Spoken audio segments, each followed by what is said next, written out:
So ఈ వీడియోలో మనం డెబ్ట్ ఇన్స్ట్రుమెంట్స్ అంటే ఏమిటి అనే విషయాల గురించి తెలుసుకుందాం. సో ఈ డెబ్ట్ ఇన్స్ట్రుమెంట్స్ అంటే ఏమిటి అండ్ అదేవిధంగా ఈ డెబ్ట్ ఇన్స్ట్రుమెంట్స్ని ఎన్ని టైప్గా డివైడ్ చేశారు అని తెలుసుకోవడానికి ముందు నాదొక చిన్న రిక్వెస్ట్ ఫ్రెండ్స్, మీరు కనుక ఇంకా మన యూట్యూబ్ ఛానల్ని సబ్స్క్రైబ్ చేసి ఉండకపోతే సబ్స్క్రైబ్ చేయండి అండ్ మా నోటిఫికేషన్స్ మీరు పొందాలి అంటే పక్కనే ఉన్న బెల్ ఐకాన్ని క్లిక్ చేయండి. సో ఇక లేట్ చేయకుండా మనం వీడియోలోకి వెళ్ళిపోదాం.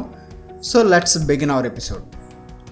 సో డెబ్ట్ ఇన్స్ట్రుమెంట్స్ అంటే ఏమిటంటే, a debt instruments is a proper or electronic legal obligation that enables the issuer to raise funds by promising to repay lender the borrowed sum along with the interest on timely basis. So దీని meaning ఏమిటంటే, ఏదైనా ఒక company ఆ కంపెనీకి కొంత equity capital అనేది అవసరమైంది. So equity capital అనేది అవసరమైనప్పుడు ఆ షేర్ మార్కెట్లో షేర్స్ని ఇష్యూ చేసి కొంత ఫండ్స్ని రైజ్ చేసింది.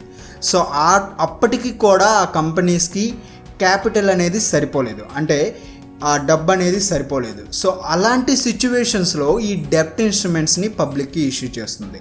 సో ఈ డెబ్ట్ ఇన్స్ట్రుమెంట్స్ అంటే ఏమిటంటే, ఎవరైతే ఈ డెబ్ట్ ఇన్స్ట్రుమెంట్స్ని పర్చేజ్ చేస్తారో, అంటే ఎవరైతే ఈ డెబ్ట్ ఇన్స్ట్రుమెంట్స్లో ఇన్వెస్ట్మెంట్ చేస్తారో అలాంటి పర్సన్స్కి షేర్స్ కానీ ఇవేవి ఇవ్వకుండా ఒక ఫిక్స్డ్ ఇంట్రెస్ట్ రేట్ మీద కొంత టైంకి ఈ అమౌంట్ని నేను పే చేస్తాను అని కంపెనీ ఇచ్చే ఒక అగ్రిమెంట్ని అండ్ అదేవిధంగా కంపెనీ ఇచ్చే ఒక భరోసానే డెబ్ట్ ఇన్స్ట్రుమెంట్స్ అంటారు.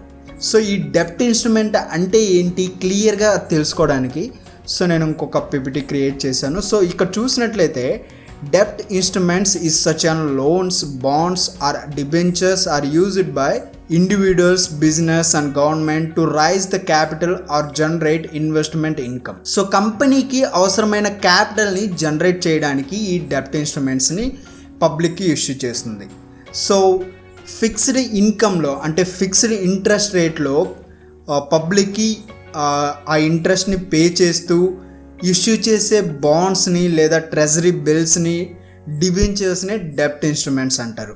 సో ఈ టైప్స్ ఆఫ్ డెబ్ట్ ఇన్స్ట్రుమెంట్స్ని టూ టైప్గా డివైడ్ చేశారు. ఒకటి వచ్చేసరికి లాంగ్ టర్మ్ డెబ్ట్ ఇన్స్ట్రుమెంట్స్ అండ్ సెకండ్ వన్ వచ్చేసరికి మీడియం అండ్ షార్ట్ టర్మ్ డెబ్ట్ ఇన్స్ట్రుమెంట్స్. సో లాంగ్ టర్మ్ డెబ్ట్ ఇన్స్ట్రుమెంట్స్ అంటే ఈ లాంగ్ టర్మ్ డెబ్ట్ ఇన్స్ట్రుమెంట్లో 4 టైప్గా డివైడ్ చేశారు. One is a debenture and second one is bonds and third one is long term bonds, long term loans and fourth one is mortgage. So short term debt instruments lo working capital loans and short term loans treasury bills. So ee long term debt instruments, short term debt instruments gurinchi one by one తెలుసుకుందాం. So first one వచ్చేసరికి debenture అంటే ఏమిటంటే, debenture is used to issue the loans by governments and companies. ఈ డిబెంచర్స్ని government and some top companies issue చేస్తుంది. The loan is issued at fixed income depending upon reputation of the companies. ఈ డిబెంచర్స్కి ఇచ్చే income అంటే fixed interest rate అనేది company యొక్క రెప్యుటేషన్ని బట్టి డిసైడ్ చేస్తుంది. ఇఫ్ ఇన్ కేస్ ఒక టాప్ కంపెనీ డిబెంచర్స్ అయితే ఆ కంపెనీస్ డిబెంచర్స్కి ఎక్కువ పర్సంటేజ్లో ఇంట్రెస్ట్ రేట్ అనేది ఇస్తుంది. అలా కాకుండా స్టార్టప్ కంపెనీస్ డిబెంచర్స్ని ఇష్యూ చేస్తే ఆ డిబెంచర్స్కి ఆ స్టార్టప్ కంపెనీస్ కొంత లో మొత్తంలో అంటే తక్కువ మొత్తంలో ఇంట్రెస్ట్ని పే చేస్తుంది. So one company needs to borrow some money to expand themselves, they take the help of debentures. దీని మీనింగ్ ఏంటంటే, ఏదైనా కంపెనీస్ కొంత మొత్తాన్ని అప్పుగా తీసుకోవాలి అనుకుంటుంది లేదా ఆ కంపెనీని ఎక్స్పాండ్ చేయాలి అనుకుంటుంది. సో అలాంటి సిచ్యువేషన్స్లో ఈ డిబెంచర్స్ అనే వాటిని పబ్లిక్కి ఇష్యూ చేస్తుంది. So second one bonds. So a bond is an agreement between an investor and the company, government or government agency the issue the bond. So ఈ బాండ్ అంటే ఏమిటంటే, ఒక కంపెనీకి ఇన్వెస్టర్స్కి ఉండే ఒక అగ్రిమెంట్.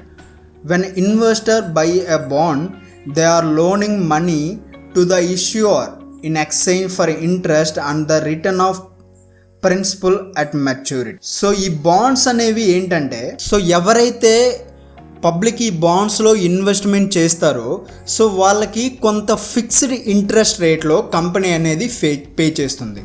సో అండ్ అదేవిధంగా వీటిని ఫిక్స్డ్ ఇన్కమ్ సెక్యూరిటీస్ అంటారు. ఈ బాండ్స్కి వచ్చేసరికి కన్ఫామ్గా అంటే సెక్యూరిటీ ఉంటుంది, at the same time fixed income కూడా వస్తుంది. చాలామంది ఈ బాండ్స్లో ఇన్వెస్ట్మెంట్ చేయడానికంటే లో రిస్క్ టేకర్స్ అందరూ కూడా ఈ బాండ్స్ డెప్ట్ ఇన్స్ట్రుమెంట్స్లోనే ఎక్కువగా ఇన్వెస్ట్మెంట్ చేస్తారు. ఎందుకంటే ఈ డెప్ట్ ఇన్స్ట్రుమెంట్లో ఏమవుతుందంటే లో రిస్క్ అండ్ అదేవిధంగా లో రిటర్న్స్. సో థర్డ్ వన్ వచ్చేసరికి మోర్ట్గేజ్. సో ఈ mortgage loan provided by mortgage lender or bank. So mortgage loan అంటే ఏమిటంటే, సో మీరు ఏదైనా ఒక హోమ్ని కన్స్ట్రక్షన్ చేయాలి అనుకుంటున్నారు, లేదా ఒక ల్యాండ్ని పర్చేజ్ చేయాలి అనుకుంటున్నారు. అలాంటి సిచ్యువేషన్స్లో మీరు బ్యాంక్ని కన్సల్ట్ అయ్యి నేను ఒక ల్యాండ్ని లేదా ఒక హోమ్ని కన్స్ట్రక్షన్ చేయాలి అనుకుంటున్నాను, సో దానికి కొంత లోన్ అనేది ఇవ్వండి అని బ్యాంక్ వాళ్ళని అడిగినప్పుడు ఆ బ్యాంక్ వాళ్ళు కొంత లోన్ని ఇష్యూ చేస్తారు. దాన్ని మోర్ట్గేజ్ లోన్ అంటారు. ఆ ఇన్వెస్టర్ ఎవరైతే ఆ లోన్ తీసుకోవడానికి ఏదైనా ఒక అసెట్ని పర్చేజ్ చేయడానికి లోన్ తీసుకున్నారో సో ఆ అసెట్ యొక్క డాక్యుమెంట్స్ని ఆ బ్యాంక్ వాళ్ళకే ఇచ్చేస్తారు. సో వన్స్ ఆ లోన్ అంతా కంప్లీట్గా కట్టిన తర్వాత మాత్రమే ఆ అసెట్కి ఆ అసెట్ ఓనర్షిప్ అనేది ఇతనికి ట్రాన్స్ఫర్ అవుతుంది. ఇఫ్ ఇన్ కేస్ ఆ లోన్ కట్టలేదు అంటే సో అతను పర్చేజ్ చేసిన అసెట్ని వేలంపాట్లో ఇతరులకు అమ్మేసి ఆ లోన్ అనేది క్లియర్ చేసుకుంటారు బ్యాంక్ వాళ్ళు. దీన్నే మోర్ట్గేజ్ లోన్ అంటారు. సో ఫోర్త్ డెప్ట్ ఇన్స్ట్రుమెంట్ ట్రెజరీ బిల్. ఈ ట్రెజరీ బిల్ని టీ బిల్స్ అని కూడా అంటారు. ఇవి ఎక్కువగా short term money market instruments, అంటే షార్ట్ టర్మ్ ఆ ఇన్వెస్ట్మెంట్కి ఈ ట్రెజరీ బిల్స్ అనేవి కరెక్ట్గా ఉంటుంది. సో ఈ issued by the central bank or behalf of the government to curb temporary liquidity short falls.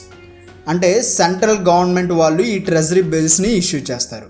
So ఈ ట్రెజరీ బిల్స్ అంటే ఏమిటంటే, ఈ ట్రెజరీ బిల్స్ని కొంత డిస్కౌంట్స్లో ఇన్వెస్టర్స్కి ప్రొవైడ్ చేస్తారు. కానీ ఆ ట్రెజరీ బిల్స్ని సేల్ చేసేటప్పుడు మాత్రం ఆ సేలింగ్ టైంలో ఆ ట్రెజరీ బిల్కి ఎంత ప్రైస్ అయితే ఉందో ఆ ప్రైస్లోనే సేల్ చేసుకుంటారు. సో దీనికి ఇంట్రెస్ట్ అంటే ఫిక్స్డ్ ఇన్కమ్ ఇలాంటివి అంటూ ఏమీ ఉండదు. ఆ డిస్కౌంట్ అంటే ఎక్కువ డిస్కౌంట్లో మనం ఎప్పుడైతే పర్చేజ్ చేస్తామో ఆ టైంలో అంటే ఎక్కువ డిస్కౌంట్లో పర్చేజ్ చేసి ఎక్కువ మొత్తానికి సేల్ చేయడం ద్వారా ఈ ట్రెజరీ బిల్స్ నుండి మనం మనీ అనేది ఎర్న్ చేయవచ్చు.